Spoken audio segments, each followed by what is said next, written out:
Wagwan Generals, welcome back to another episode of the Shift Gear podcast. This is a little bit earlier than we're used to Uh, recording, isn't it, Karen? It's Yes. currently 7:28 a.m. Eastern time.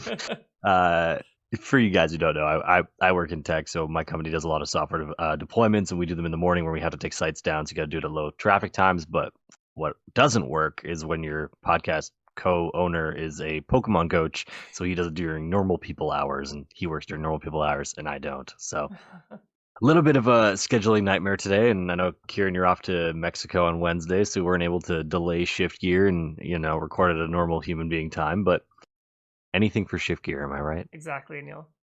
Yeah. So we got a lot of stuff to talk about today. Atlanta Regionals happened this weekend. The Masters happened this weekend, which was crazy. I know there's a lot of people who don't normally watch golf that were pretty into the Masters this weekend. Like Like me? it's yeah, there you go. And me as well. Like I don't watch too much golf, but to see Rory get that grand slam, we had to show up and show out. So Karen, you don't watch golf normally, but how aware were you of the implications of this Masters and if Rory won? Were No, you I was aware that he was I going was for the Grand I Slam? was very aware, yeah. Like going into Okay. the weekend, I was like I know every year it's like, oh, can he get it done?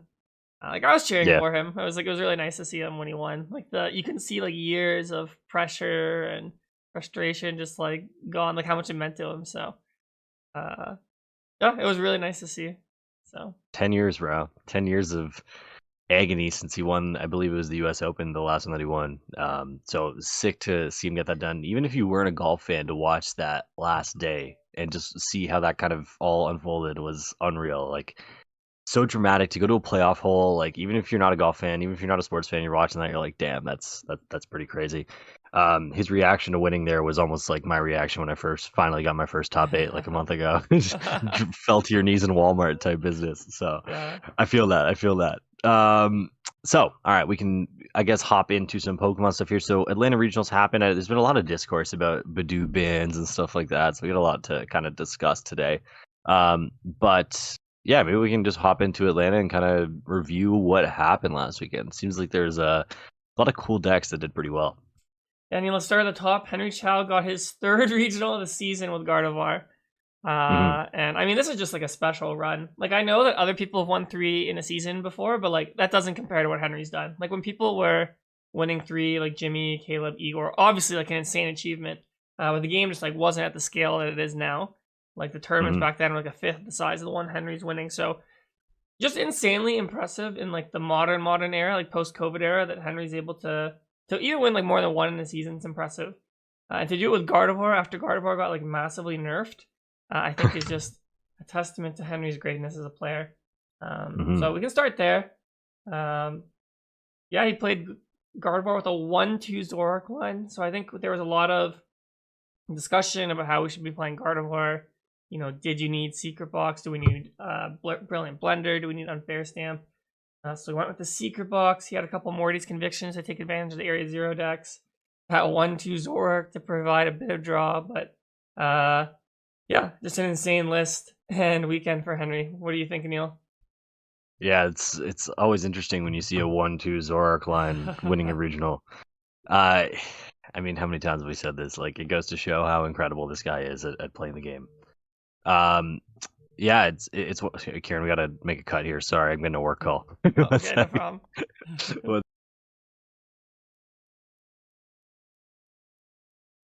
And guys, that's the risk you run when when you wake up early to record shift gear. Sometimes you get work calls. Yeah. So I was talking about Gardevoir before I had to do my job real quick. Uh, so yeah, like it's rare to see a 1-2 Zoroark kind of do well and win a regional, but it is really cool how he kind of adapted Curlia to become Zoroark. And one of my things, so I guess I didn't say this, but within the last week, I've actually like gotten back more into Pokemon and learning about what's going on and stuff, thanks to the education brought to me by the Shift Gear podcast mostly.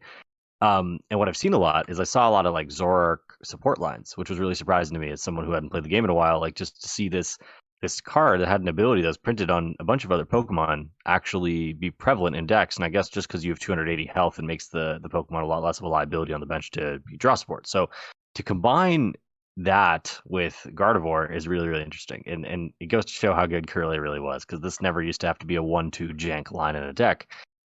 But to use Morty's, to use research, these are things we've seen before. Jacques as well is really interesting in here.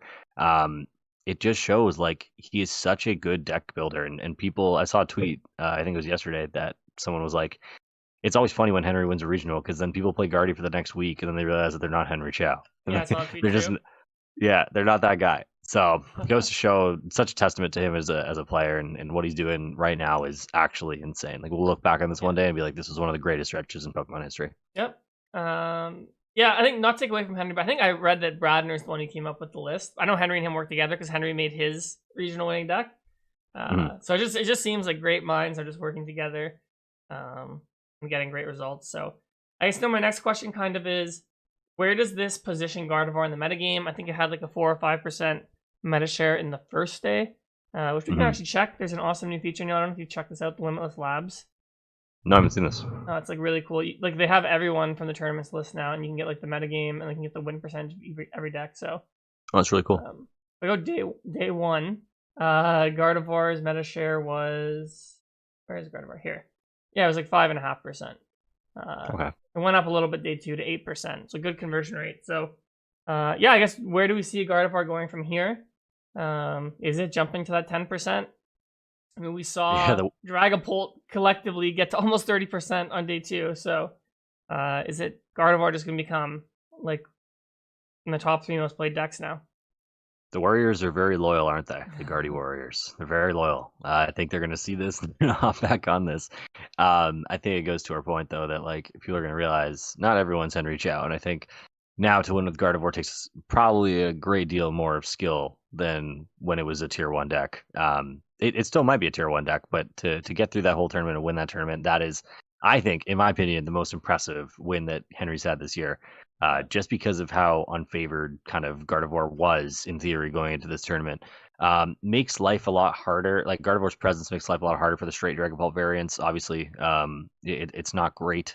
The Dusknoir variants have more of a fighting chance, so you might see more of a switch to some more of the Dusknoir variants if Gardevoir gets popular. But definitely changes things a little bit. And like I just touched on it earlier, but like learning all this stuff again after being off for a month is so interesting because there's so much that's changed within the meta, but at the same time, so much has stayed the same. It's still Terrapagos, it's still Dragapult, it's still Gardevoir, it's still Goldengo, kind of chilling at the top. But one thing that was outside of that realm was Flareon, and that's something I'm really excited to talk about in a second when we get to that. Cool.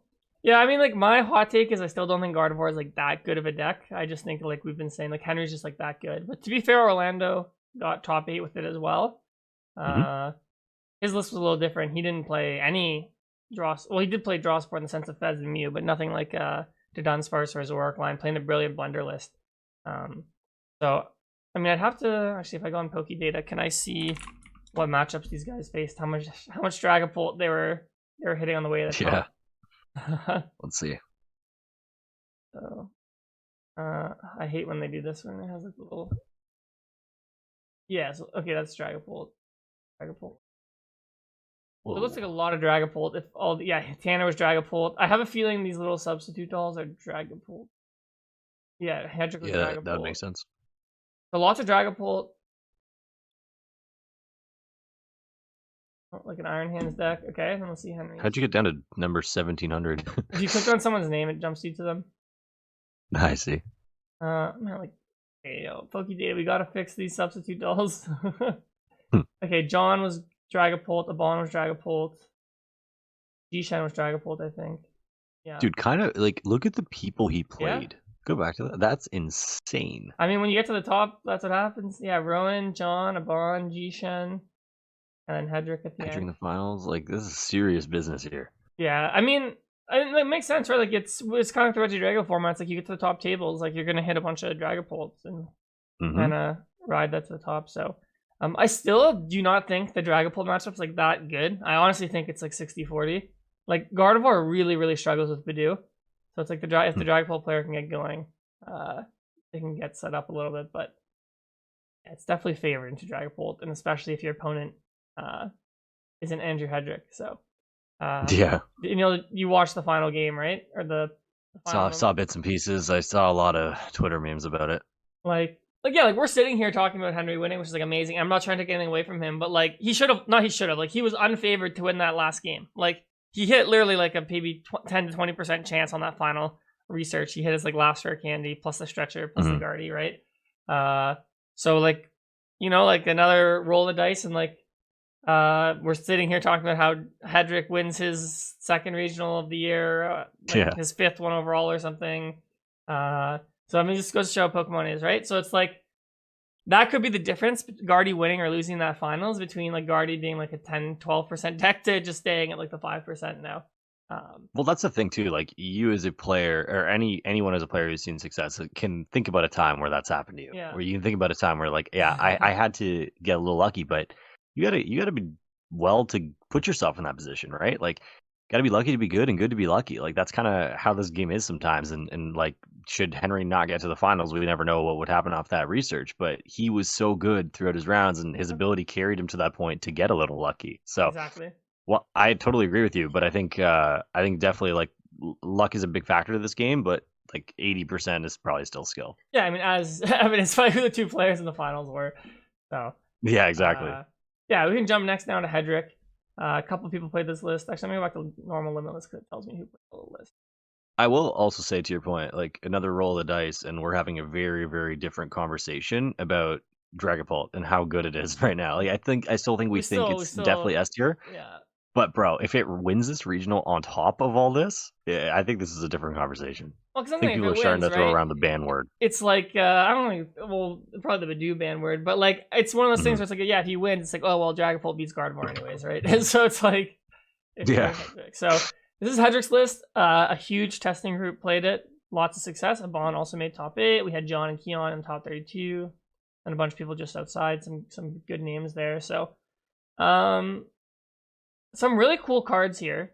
So there's 2 Professor's Research instead of like playing the extra 2 Arbonate to 4 to give the deck a little bit more aggression. You can definitely see this was made with Budew and Mirrors in mind, because Research is a lot better than Arbonate when you're getting Budew locked. Yeah. There's also a Luxurious Cape. So I think one card we're going to see a lot when you look at the Dragapult list was Bravery Charm. Hedrick took it a step further with the Lux Cape so that you can win the Budew War, basically. Like you Yeah. put on your Budew so that your Budew dies after your opponents, which is really funny. So yeah, there's no EXP share or Crispin, so this is a really slow build. To like you have to manually power stuff up. Like if your Dragapult goes down, you don't have any backup energies, you're kind of in Mhm. trouble. But there is a Blood Moon to kind of mitigate that for the late game. But yeah, I think a really just like solid list played by a very solid, great player. Yeah, it's definitely an interesting take. I've had my thoughts be very clear on this podcast before. I think Crispin's one of the best cards in Dragapult. Um, Without it, you can get put in some really, really precarious situations. And I think now, especially like with how many Dusknoir or Dragapults are around in the meta, and I understand their list is a little bit more tech for Mirror, but as a Dragon Ball player, you have to be scared of the prospect of your opponent can wipe your board at any time. Like you might be left with one Dreepy and you have one Rare in your deck and you have no energy, so you need that Crispin or you need some way to power this up or you lose the game immediately. And I understand that's where Bear comes in, but Crispin as a card is so versatile and so useful that, in my opinion, if you're obviously these guys had a lot of success with this list, so I'm not going to question their list, but in my opinion, if you're not playing the Luminous Energy build that can't use Crispin, I almost feel like there always should be one Crispin in most of these decks. Like it's just such a good applicable card all the time, and you can use it for different like applications as well. So like another one is, let's say you prize 2 Dreepies, you prize 2 Dragapults, and you need to go in hard with Bear early game. You can start going in with Bear. Like I did a 6-0 sweep out of this cup I was at last Saturday because I prized double Dreepy and he Ogremon my other 2. So you just go Crispin to Bear early and you start swinging with this thing. And I took 6 prizes with Bear because you're able to. Crispin just allows you to do different things. So whether that was a calculated risk they took or whatever, that's the one kind of, I don't want to say beef I have with this list because obviously they did really well. I'm not here to question their success, but that's the one thing I probably would change personally. The 3 counter catchers and 2 bosses, more Gust because they're obviously expecting a little bit more Mirror, and like to have the 2 bosses is probably a testament to them saying, hey, I'm gonna Luxcape my Budew. I'm probably not gonna go behind in prizes all the time.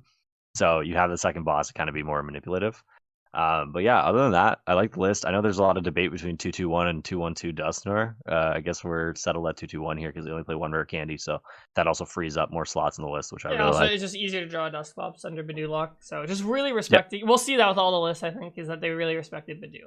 If you watch the stream, you know that was a good idea. The next interesting build was this one by Tanner Hurley, got top 8. Rowan also got top Mm-hmm. 16 with it. So this is a no Dusknoir build. And I guess the spice in this one was there was Luminous Energy and Genesect. So one of Dragapult's worst matchups, especially the non-Dusknoir version, is Goldengo. So that Genesect is kind of in there. You know, you Budew at the start, so they're not using their ace spec.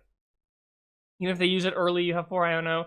You slap a tool onto Genesect, you basically say your opponent, like, there's no way you're drawing the 7, 8 for me to attach energy to knock out my Dragapult. So very cool innovation by them.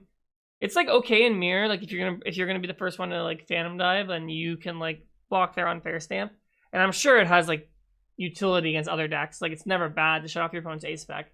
And then just they played like a 4 tools in this deck list to kind of complement the Genesect. So very cool approach.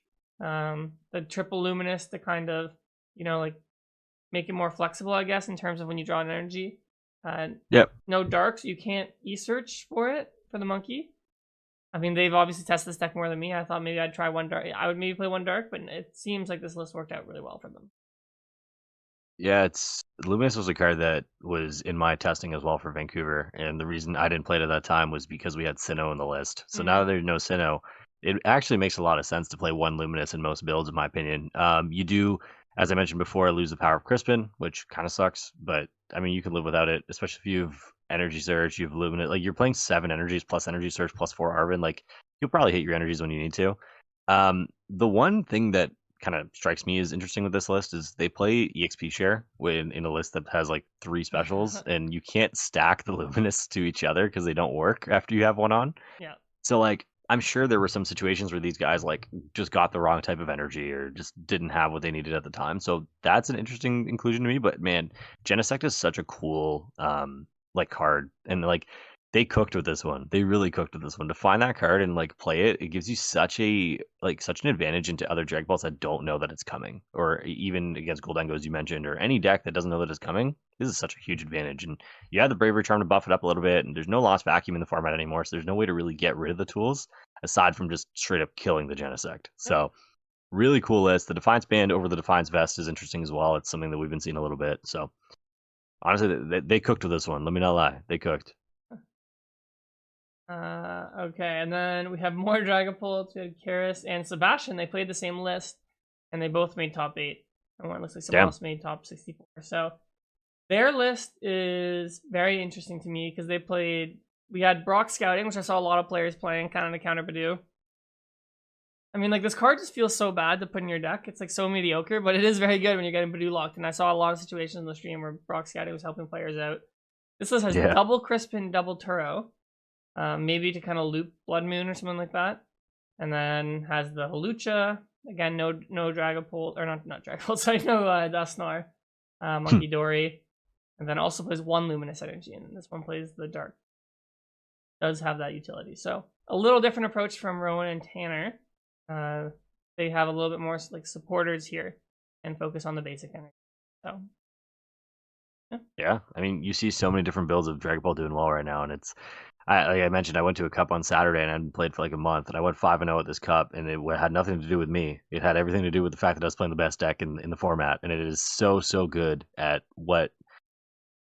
like the format slowed down so much that this deck gained so much, and I guess it's just in a point where it's so dominant that people can make any 60 work, right? You're seeing Brock Scouting, you're seeing 2 Crispin, you're seeing no Crispin, you're seeing 3 Luminous, you're seeing 1 Luminous. It doesn't matter. Like the deck is just so good that everything is doing well. And what was interesting and why I was excited for this episode of Shift Gear is like I wanted to kind of brainstorm like where are we going to go next? Like what is going to happen here? Because Dragapult has a chokehold on this metagame right now. So what's going to happen? Like what's going to change? Yeah. Well, we'll get to that. We're talking about should we ban Budew or not?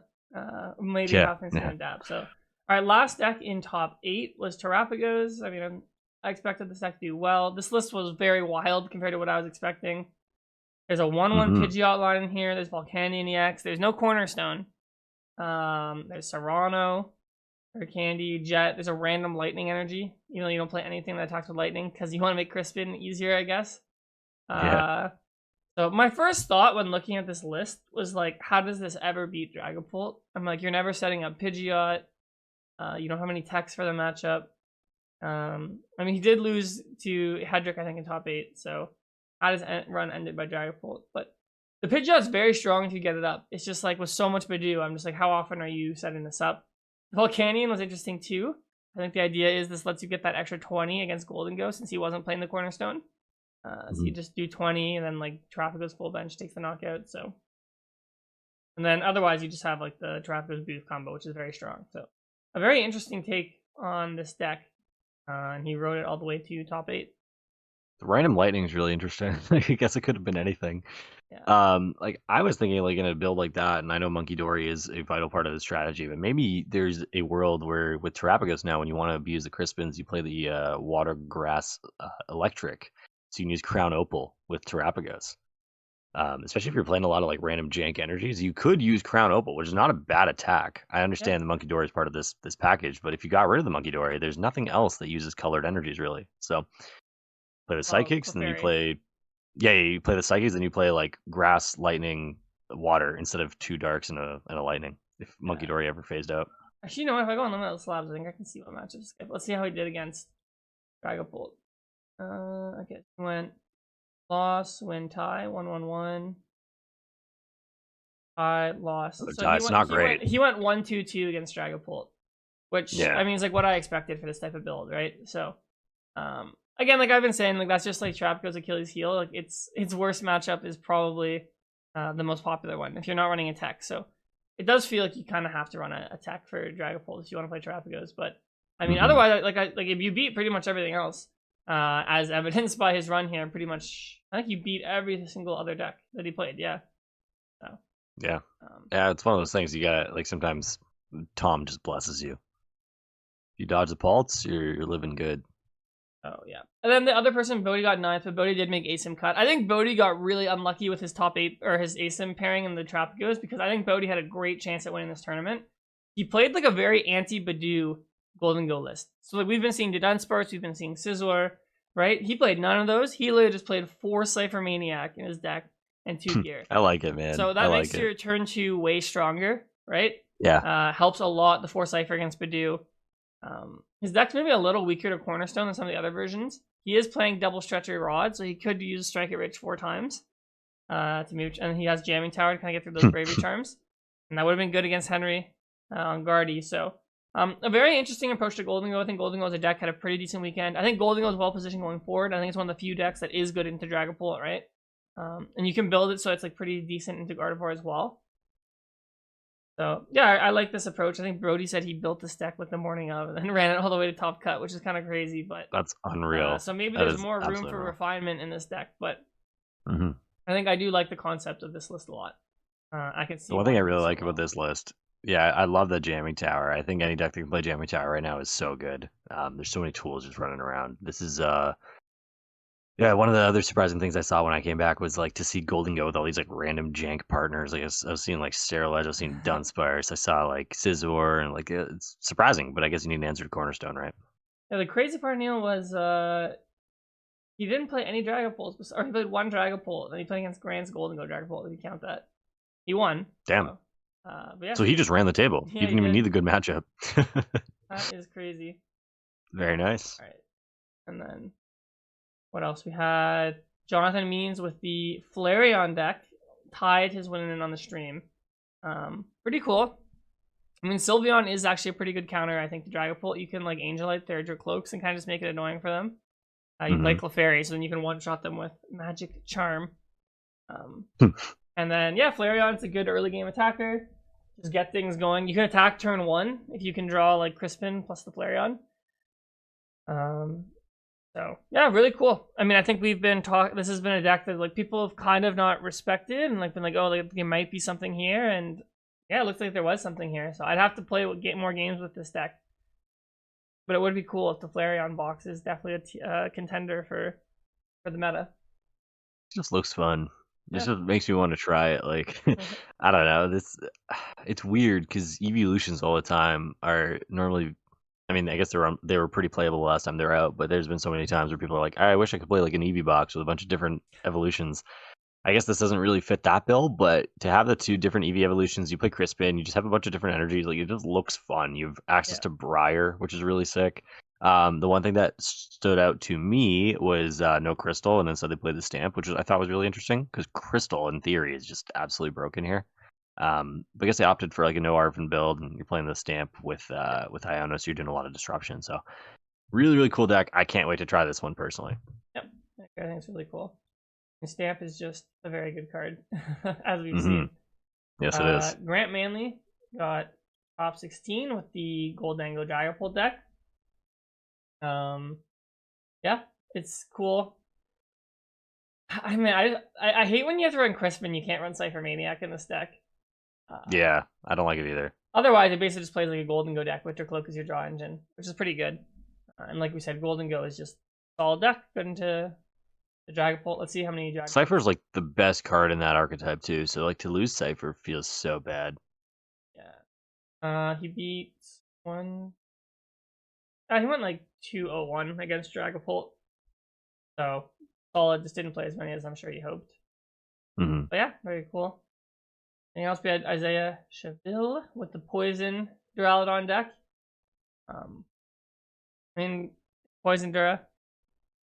I don't have much to say. I think I read that he said on Twitter he donked like 5 or 6, 7 people, which I mean is to be expected, right? Yeah, deck's solid. I think, like we said, this was what we thought was the best version of our Chaladon. The list isn't anything crazy, so I don't really have much more to say. He doesn't play Monkey; he plays Kieran instead, which I think makes sense. I think the deck is very tight on bench space, so like Monkey can be hard to use. So just putting that in there. There's no Pal Pad in this list, which is something I've liked when I played it because you discard a lot of cards with this deck. Said he just opted to play more higher counts of his supporters, which is also a fair approach.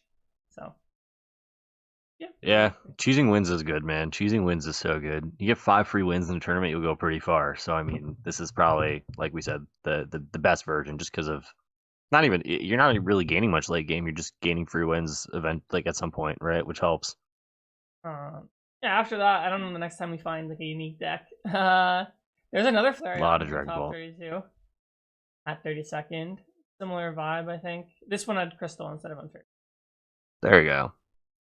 So cool. So cool, man. Such a cool idea. Oh, there's a Charizard at 37th. We put in D tier last week. Yeah, we got dogged for that, by the way. I still stand by it. So do I. But there are mans in the comments who are not happy. Oh, the Zard Warriors. Chi-Yu, bro. That's okay, the Zard Warriors can be upset. I mean, Jackson Ford played Dragapult Charizard made day 2. He started really well. I think he fell off a bit. Bro fell off. I mean, I assume he just like started hitting Dragapult. 62nd, I see him. Second. See how many Dragapults he lost to. One. Oh, no, that's the one Dragapult. Pretty good. Yeah. We went 1. He Calcana actually. He went 2. 1-1. That's actually very respectable against Dragapult. I saw his game on stream against Great Tusk. Yeah, Mill. that's pretty jokes. Set up. It was so sad. Yeah, I think everyone Jackson's our boy. But we wanted to see Great Tusk do some damage there. It would have been pretty cool. Yeah, the only other deck I wanted to there's this deck I wanted to talk about, the Chicken Jockey deck. You know what Chicken Jockey is, Aneil? No. That's for the Minecraft movie. I got a Minecraft meal the other day. Have you seen the clips? Oh, Grimace. Got Grimace Minecraft on my desk. Have you seen the clips of these kids at the movie theaters? It's actually insane. No, some men were telling me that the movie was like so bad though. So like I went on the weekend because I took my younger cousins to go watch it, right? It's like so bad that it was good, and it was a very enjoyable theater experience. So like in the States, I think maybe some people in Canada do this, but like there's parts in the movie there's like memes, like, and one of them is like Chicken Jockey. It's like a chicken with like a kid zombie on it. So like then the kids literally like throw popcorn in the air, they go cheering. Like I saw one theater there was like fireworks, like it's insane. Like I feel so bad for the people who work at the movie theaters. I'm like, because it's actually like not okay. So I was a bit nervous when I went to watch it, because I went to like a Saturday night showing at Yonge and Dundas. Oh man. So I went to go sit in my seat, and my seat was like, when I got there, was like covered in like soda and stuff. I'm like, oh, so people like definitely before we're doing like the thing where they throw it. It's like I sat at a different seat, but my theater was very respectful. Every time one of the things like happened that was a meme, like everyone would like go crazy cheering, but no one was like throwing stuff. So like, okay, perfect. Like Bro, that's wild. Like local man dies at Minecraft movie from getting blown up by a firework. Well, Like, bro, then there's other clips where kids are bringing like real live chickens into the movie theater and like, what the hell, bro? You know what? You know what? As much as this is kind of a dangerous thing, the cinema industry needs this. This is a much needed win for the cinema industry. There's way too many men sitting at home watching on Netflix. We need some reason to go to the cinema. Maybe going to the cinema and blowing off fireworks is the reason people need to get out the house. well, Shout out the the Minecraft movie movie I for think real. I read like it's making more money than Barbie did, and the movie is Just because not it's very good. bad? Yeah. Yeah, so it's I like, heard it was like Snow White level of bad. I mean, I haven't watched Snow White, so I can't compare it, but it was, yeah, it was just like fun. It was like really fun though, like movie experience, because like I went into it knowing it was gonna be bad and just like wanted to enjoy like the meme-ness of it. So I respect it. I respect uh, it. anyway, so this deck is called Chicken Jockey, Neil, and that's the backstory on Chicken From the Jockey. Minecraft movie. There's Yo, Greninja, also, Blaziken, Zorak. Oh, sorry, go ahead. no, this is not important, but I need to say that the Minecraft meal is $18 in Canada for 10 chicken nuggets, fries, and drink. That is criminal. We need to stand up for our rights or something, man, bro. $18? What the hell is this, man? Oh. I was not happy, but at least I got Grimace, so it's all good. Anyways, carry on. Yeah, I thought this was just cool to see Blaziken, Greninja, Zorak. Precious Trolley. I was thinking maybe play Grand Tree, but I guess you need to like Precious Trolley to save deck space and to get all your guys. Mhm. Yeah, it seems really cool. I don't really have much else to say besides like this is sick to see this deck do well. Get the random ends Reshiram in there too, Yeah, to use Zorak, I guess. just in case. Yeah. Yeah, I mean, I think it's cool. Like, I think Mirage Barrage is actually, well, it's a great attack, right? It's like it's basically rating Greninja's attack a little bit more buffed in a format without Yeah. Manaphy. So getting that going is really good. So I guess if you can get a couple blades you can set up, you can just spam this attack. Fez is weak to fighting, so you can like if you can gust up Fez, you can also take advantage of that.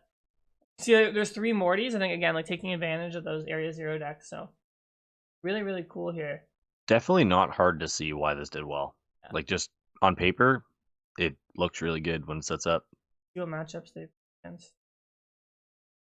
Hey, Mamoswine. They lost to Jishen, lost to Carry On. And a lot of ties kind of undid them as well. I mean, the deck does look slow. It's a stage deck.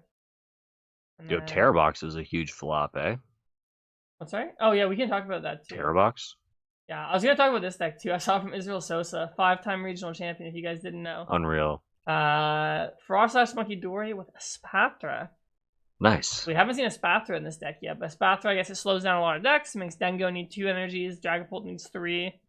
A lot of decks like that manually attach, actually a Spatra is really annoying for them. So, and like if a lot of decks like Dragapult rely on counter catcher to Gust, they only play 1 or 2 boss. So like if you stick this in the active, like they might have trouble attacking. So, I thought this was a cool concept. I wanted to point out. I have to put more time in to see, yeah, like if this deck is real or not. But pretty It cool. did really nice to see these like random decks that were memes like 2 months ago pop Yeah. up and do well. Exactly. So yeah, we can talk now Love about to the see meta it. as a whole. I don't know if there's, I'm pretty far down the standings now, so I don't know if there's a point out. But yeah, let's talk about. We can start with Terrabox. I think it kind of definitely underperformed. So day 1, 10% meta share, 10%, wow. win rate. And then day 2, it dropped to 7% meta share, 40% win rate. Now, I think part of this is everyone was ready for this deck. I mean, we saw Terrapagos. I think its meta share was way bigger than I thought it was going to be. Terrapagos was actually more popular than Terrabox. That's a horrible matchup for Terrabox. You saw all the Golden Go decks were playing like Rocky Helmet or they were playing Vengeful Punch, right? Yep. So I think everyone was just ready for Terrabox and teching for Terrabox. So I think going forward, Terrabox might be in a better position now, given that I think maybe some people will start taking the techs out. Because like, as you can see here, its Dragapult matchup is pretty even, pretty close. And then its Rageable matchup's good, but I guess yeah, like if your matchups against the other top decks, like Golden Go, if they have a tech for you, I guess isn't good. If they don't have a tech, I think it's good. So I don't know, Terrorbox might just fall off actually, and that might be one of those things where it was like really hyped, and then people played it, and then people are like, hey, well, it's just not well positioned, so this is gonna go down in play. Felt like we were so back with all like the Ogremon decks doing really well, and now Bolt's getting destroyed and Terrorbox getting destroyed, and Ogremon stocks are down, fellas. It's not good. It's not good. But yeah, I think you're right. I think maybe it might rear its head back out. I think it's too good to not do that. But you're right. Right now, people just know what's coming, so it's not as effective. Or people just might just start playing draft goes more. Like they go like that's Yeah. the not like to play. One other interesting thing to point out, and also was day one, Dragapult's win rate was 48% for Drag Dusk. Day two, it goes up to 58%, like a plus Player 10% diff, bro. increase. So like yeah, Such unironically, player like diff. you can see like how much better like the deck does like when the best players are playing it. I don't think another deck on this list had that dramatic of a jump. So Yeah, I've heard that a lot actually from people saying that they're like, "Oh, Dragapult doesn't seem that complicated until you kind of pick it up, I guess, and you start playing with it, and you're like, wait, why can't I win?" It definitely does favor good players, although it's like it doesn't seem that way on the surface. I mean, like if you want to be a good Dragapult player, there was like a ton of games on the stream you can watch this weekend. True. To kind of from a lot of top players in the game, right? So you can go back and watch that. Yeah. Yeah. Other Tons of stuff. media out there. Yeah, I mean, like where the meta goes from here is, I guess, where we go next. I mean, I think Gardevoir might jump a bit in response to this much Dragapult. I think people might start just building their deck like with more supporters, less items, kind of in response to Budew. But then you're making your matchups like worse against stuff that doesn't play Budew. So it's a fine line. Maybe Flareon picks up a bit after people see it do well. Like, oh, this deck's real. It's not really just a meme. And then yeah, we had some other stuff. I hope Flareon does well, man. That's so cool. And like Hopzation and Zora, like just like random decks, those decks kind did of not do popping well. up. Aneil, 35% win rate for Hopzation. I wish they did Zora. though. That's what I'm saying. Like I wish they were a little bit better. Yeah, I mean, They're fun decks. Walls had a complete flop tournament as well. Yeah. That was predictable though. Yeah. That one we kind of saw coming. We had a bunch of stuff down here, just random decks being played. So, yeah. So, Aneil, that's Atlanta Regionals, our first regional of the year, or sorry, rotation. We have a lot more coming up. We have Monterey this weekend. I'll be at that one. We have Milwaukee in a couple weeks after that, the first weekend of May. And I actually don't know which one's next after that, but we're going to have a lot of events coming. So the meta could shift very rapidly, I think. So let's hop into our next topic, Aneil, as we've seen a lot of people talking about Budew. If you watch the stream, there was tons of games where it was like 20 turns of Budew back and forth. Aneil, is Budew too good? Does it make the game unenjoyable? Should Budew be banned?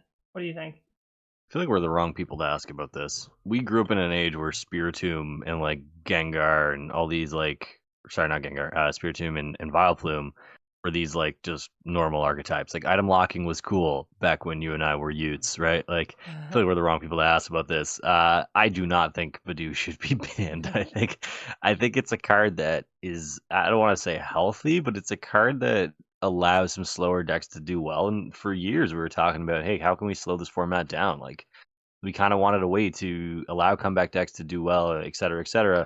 I do think there were a couple mistakes in the card design. I think like free retreat was definitely something that could have been reconsidered. The free attack is good, but the free retreat is definitely something. But the card is good. The card allows a lot of archetypes to do well. I do not personally think it should be banned. I also come from a place of bias, and I understand that. I've been playing a lot of Budew in my time, and I don't think it's that oppressive. I think people fall victim to it. I think it's an easy card to be like, hey, I am the victim of Budew, and kind of blame Budew for all your problems. And I do think sometimes it is maybe a little bit overly strong, but that's what item lock is, right? Item lock has always been that. It's always going to be situationally effective, is what I would say. Yeah, I think I agree. I don't think it needs to be banned, but I do think there's something to be said that it does probably make an unenjoyable experience for a lot of players. Yeah. But I think the answer is you just kind of have to build with it in mind now, right? Like we saw Bodie's list, we saw a lot of the Dragapult lists, I guess kind of tech are built with mirrors and Budew in mind. So you just have to be more mindful of the card, and it's kind of like when we had Trashlands Garbodor, it's like you had to play less items in your deck just to kind of play around that. Yeah. So I think that's kind of what we have to do. And I mean, like you can see, like last format, Budew wasn't broken. Like before rotation, like almost no decks ran it, right?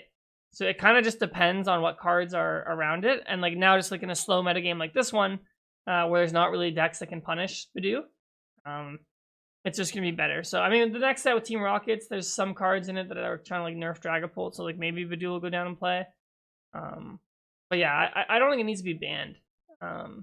It's also like not impossible to counter, right? Like it's Yeah. different if we're talking like this card is stupid, like you can't kill it, you can't get around it, whatever. Like, who's complaining about us having to play more like Jacques or Brock Scouting, like cards like that? Like that's cool, that's fine. Like we're playing I cards mean, to I kind don't of think get it's cool around to put Budew. Brock scouting my list, but I think it's cool, bro. I like these like jank slow supporters are like helping with stuff, and I'm hoping when that new like Pokemon collector comes out that it's good and maybe becomes better because of Budew. Because those formats, in my opinion, are the most enjoyable. Those formats where you're not like high rolling VIP pass to set up are the most enjoyable. So you have like this collector you can use at any time, and I understand it's just with Rocket's yeah, Pokemon, but um, there are ways around Budew. You play even Duraludon to hit for 30 and knock it out. Like little things can go a long way with Budew, and play I don't mean Miraculous. to yeah, exactly. I don't mean to come off in saying that like Badoo is not an issue at any sort. Like that's not what I believe. I just think that it's not as bad of a problem as people are making it, and that is a very common denominator with Pokemon drama. Sometimes it's just saying this is not as big of a problem as we're Yeah. making it, and sometimes we get kind of bored and pull things out of thin air.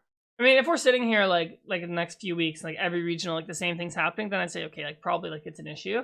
But Hmm. we've now everyone's like aware, like you have to beat this card. So I think going forward now, like people are just gonna have to start deck building with Badoo in mind, and then countering it. We Um, need to separate like the words good and ban. I think is the yeah, issue. Like everyone's just like swinging the ban hammer everywhere. Like this isn't Yu-Gi-Oh, or this stuff like doesn't really happen. You need something really really broken to happen for a card to get banned. And what Pokemon does and what Pokemon has been good at historically is just correcting the course. Right? If a card's too good, print a card that nerfs it. How do you nerf Badoo? No idea. Maybe you reprint Laser Verbank. Actually, that wouldn't even work because no. you're item locked.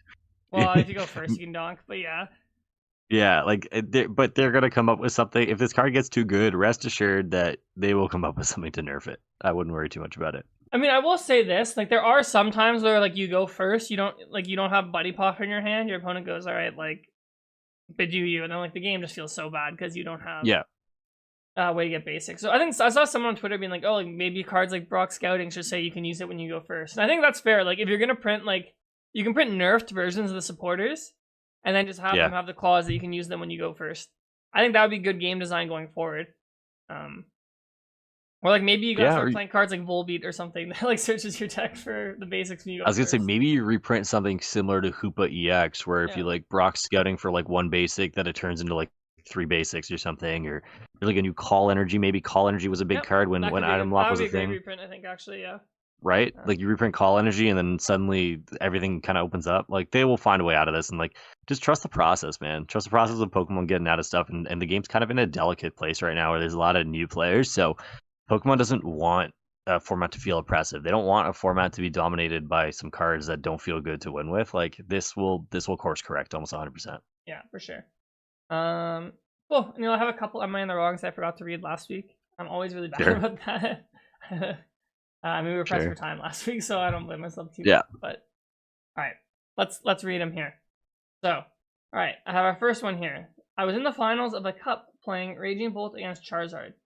We somehow made it to game 3 after my opponent prized Radiant Charizard in game 1. At the end of game 3, it is 2-2 on prizes after I took a KO on Charizard.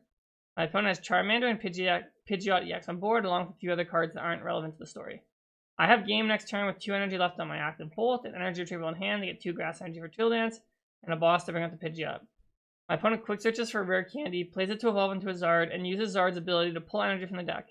In his excitement, he slams the energy down his active Pidgeot EX instead of his bench Zard EX. One of the energy even went underneath the Pidgeot, while the other stayed on top and then shuffled his deck. If he had left them there, I would have won on my next turn. He quickly realized the mistake and moved the energies to the bench Charizard. Would I have been in the wrong for insisting that the energy stay on the active Pidgeot EX?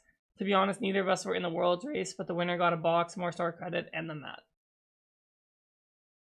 it's a tough one. Um, we normally take a very like similar approach on a lot of these am I in the wrongs and saying that hey the game rules are what the game rules are, and what you do is up to your discretion. I I don't think this is dissimilar. But what I will say in this case, just to kind of make this different, is I don't think you would have been wrong for doing that. Like I genuinely think that's a situation where you can kind of it's not even a rule shark. That is what it Yeah. is. Like you attach the energy. The fact that they started shuffling Yeah, that and they finished the that's shuffling, you're right? done, yeah. And then they yeah, like that action's done. And I know you mentioned like there's no world's race or whatever. That means it should matter even less to both of you. So if you shark the person, it shouldn't matter that much. And in my opinion, a box in this day and age is like gold. So it's not outside the realm of possibility for you to reach that far to get a box. And I think you would have been totally okay to just to tell them, hey, you got to keep it on the Pidgeot. I'm Yeah, sorry. it's the champion mat too. I don't know how much they go for now, but if he was talking about Radzart, so I assume it was the Pikachu one. Yeah, no, I don't think you would have been the wrong. If your opponent gets mad, it's like, okay, like don't make that mistake, bro. Like, Yeah, like, there's certain things that you can't do in a game, and making that mistake in a cup final is like it's almost unforgivable, isn't it?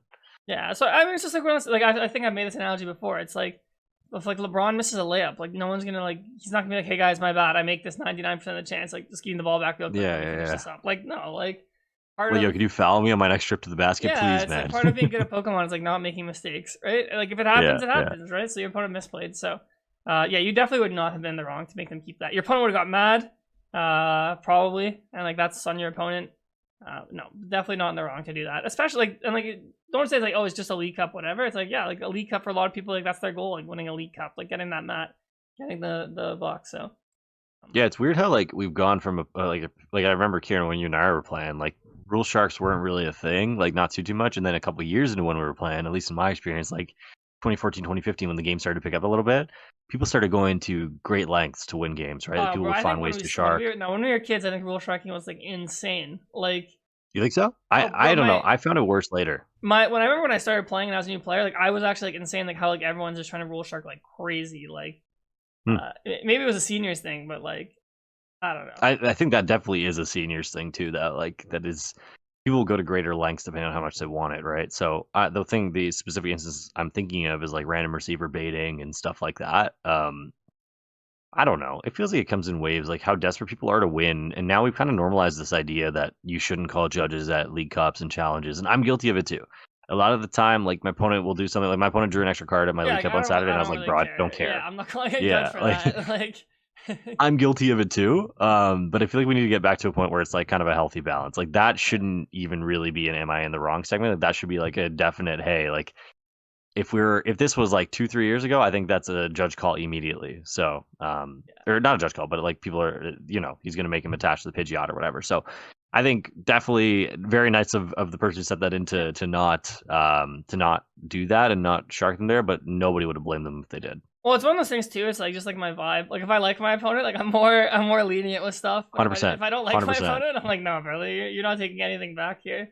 Like Yeah, and that's yeah, I mean that's the part of our goal too, right? Like we yeah. want to put positive energy in the space. Like for us too, especially as like content creators, like, that's always been our goal, right? We're always going to be like, hey, don't shark your opponents, whatever. But it does have a lot to do with like, hey, is my opponent a cool person? Like, have they been nice to me the whole match? If somebody's like chatting with me, being open, I am 100% more likely to let you take something Yeah. back But than if this you're isn't just, even rule sharking you in know, my opinion. Like rule sharking is something like your opponent like Kale play like Earthen Vessel or something, and they put Earthen Vessel on the bottom with like an Ultra Ball, and you're like, oh, you have to play Ultra Ball. Like that to me is rule sharking. Like yeah, this is just yeah, being like, no, you're not letting your opponent take back a misplay type thing. So yeah. No, I hear that. yeah. Well, all right, I have another one too, Aneil. So let's read this one. Sure. At a regional last year in Australia, I sat down to face my opponent. We greet, and I pick up my dice and ask my opponent to call it. Also show the dice to my opponent before rolling. Calls it wrong. He calls it wrong, and I say that I'll go first. He then proceeds to tell me that I used the wrong dice. Apparently, you're not supposed to use the smaller dice you would normally use to place damage. You have to use the bigger dice you get from ETBs and stuff. He then hands me one of his dice and tells me to roll again. He will call it. He also said, I really need to go first, so I'm going to do this, and laughed. Okay? What? As I was newer to the game, I didn't really know what to do, so I just did it again and still won the die roll anyways and 2-0'd him in under 10 minutes, which seemed like his karma to me. Am I crazy, or is this just a really shady thing to do? I mean, the answer is yes. Yeah. This is a cookie cutter definition of someone doing too much. It's Yeah. just that's insane, bro. Like it's not that deep. Well, As a new player, he kind of smelled the blood, right? I feel yeah. like he probably smelled like, hey, this guy's new. I can get away with this. I was gonna say like this to me is rule sharking in the sense that he definitely like he's not wrong. You're not supposed to roll like with a non like translucent dice and like this the ones you rolled. Like honestly, it doesn't matter that much. But like he knew that and he let you roll it because he knew if he got the wrong result, he could like call that. I'm sure if he won the flip, he was not telling you to switch the dice, right? The die, right? Yeah. So Let me yeah, let me say this. I've been using a. I don't even. I've been using a small die. I have like a dice set, like one of the square boxes, and I've been using this same small die for over 3.5 years, including in front of judges, at Worlds, everywhere. It's the same size die. It's a small one, but it's a different color from the rest of my dice, and it's transparent. I have never had an issue in my life. Nobody's ever said, "Hey, man, you got to reroll with a big dice." So I would give that as my contribution to this. Like that is a very very large anomaly, and I think that person kind of just smelt like the fresh blood on you in that sense, and saying like, "Hey, this guy's a new player. I can probably kind of take advantage of him here." If somebody today asked me, "Hey, can you flip with a bigger die?" I would do it, but I would look at them like, "Bruh, like why are we doing this? Like it's not that deep, right?" Yeah. So I guess technically to the rule book, maybe there's some sort of stipulation. I don't think there is. I think you can roll with whatever you want as long as it's transparent. But yeah, I'm kind of related, but like you know, my biggest pet peeve is people who don't roll the dice properly. Like mm. I've played so many people who literally like drop the die, like they push it small. I'm like, bro, like I don't want to like be like that person, be like re-roll this or like Yeah. roll properly, but like it just looks so sketch. Like I'm always so sketched out when my opponents don't know how to roll properly. Like I don't know if you've ever seen how I roll dice. I literally like throw them high in the air because I'm like, or like I Bro, roll them really cross. I've seen you roll dice. It's aggressive. Because it's like I don't want any like question about like if I rolled the die properly or not, especially when I played Lugia, right? So it's like I don't know, roll the die properly, people. Don't rule strike your opponent when they roll the wrong die. Say something ahead of time if you're like don't use that die. If I play against people who I don't trust, or if I'm like Worlds, like I call the die in the air. That's what my normal go to is.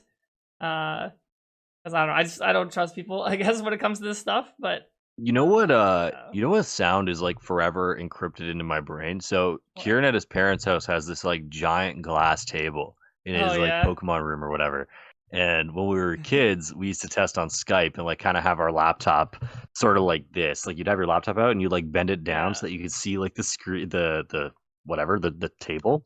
And so every time Kieran would flip a coin, bro, I swear that this guy would hit the roof, man. Like he'd toss it so high up, and every time it landed, it just sounded like like glass breaking every single time. And like I would love to see the status of that glass table right now because he used these like big ass dice too. Like I know those things were heavy, man. And so like the sound of dice hitting a glass table will always be encrypted in my brain because this guy threw his dice at the roof every single time. When he says he flips dice like by the rules, bro, he means it. Trust this guy. You play against him, he's probably gonna hit the roof of the convention center. Just be careful. Watch your head. Yeah. So, and we don't Scary need hours, bro. any. Like, so, I had a round this year at a regional against an opponent. Very good player. He won a regional this year. Hmm. And he was rolling for a catcher flip, and like, bro, he rolled it, and it was like the die was literally like at a 45-degree angle. Like, he definitely Yeah. was supposed to re-roll, and he's like, oh, Yeah. like I'm gonna take that. I'm like, okay, well, bro, like this is kind of ridiculous, right? And then he literally Yeah. took it. He because the rule is if you can balance a die, like it's like fine. So he literally he reaches over to my like bench where the die is, and he like tries to balance it, right? And this guy's doing this for 45 minutes, like laser or seconds, sorry, like laser focus trying to get it. And I'm like, bro, you're not gonna get it. Like it's like, and though, bro, eventually, like he does it, and he like, Yeah. he like moves the die, so it's like almost flat. He's like, oh, see, it's like good. I'm like, bro, like I was gonna lose anyway, so I didn't make it like a big deal about it. But I'm like, this is Mm. getting ridiculous. The brother was like playing Jenga with this thing, man, Reroll. trying to make a tower. Yeah. Like it's So yeah, I mean, he won the regional, so but I was just like, bro, like this is getting a little insane.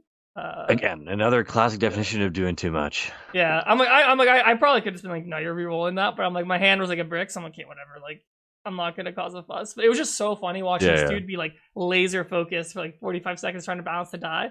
I'm like, bro, if you can't balance in like 5 seconds, I think that should tell you like, Two types of people, bro. At Banana Games, they have like a gridded roof. Like it's kind of like looks like a fence, and you can throw dice like in between it, and it would come back out. So when I'm rolling a banana, I try to get it in between the grate and get it to drop back down on the table. Just for fun, just for fun. It's lit. So you gotta. There's two types of people. There's people who like drop it over, and there's people like me and Kieran who throw for like pop flies. yeah. So I almost clocked a man in his head one time though, so I had to stop that. I was like on this dice, and the guy next to me almost got concussed. So I was like, all right, then we're gonna stop doing this now. nice. Yeah, and Neil, I know you have a work meeting coming up, so I do. great episode. Early morning recording of Shift Gear. You love to see Yeah, it. lovely being a corporate shorty in this environment, man. It's awesome. Yeah, this was fun to kind of go through everything again. Yep. We'll have a look into Monterey next week, and for everyone who's going to Monterey, good luck, Kieran. Good luck, man. Hope you Thank guys you. all do well. Have fun down there. I heard it's a fun time in that city. That's what I've heard. But thank you for being here as always. We appreciate y'all. Haven't shouted this out in a while, but if you want some bucket hats like the one wearing on my head, down below in the description, we sell bucket hats. You get the Shift Gear logo on it. Some guy asked if we're ever gonna make Shift Gear swim shorts, and I had to break the news that I don't think those are in our immediate plans, but. There's demand for Shift Gear swim shorts. Let us know down below and scoop some end games, bro. Let me get that. You know, Kieran, you got anything else for us? No, I'm good. Fantastic. All right, everyone, thank you for being here. Appreciate y'all. We'll talk to you next Wednesday. Yep. Peace. Later.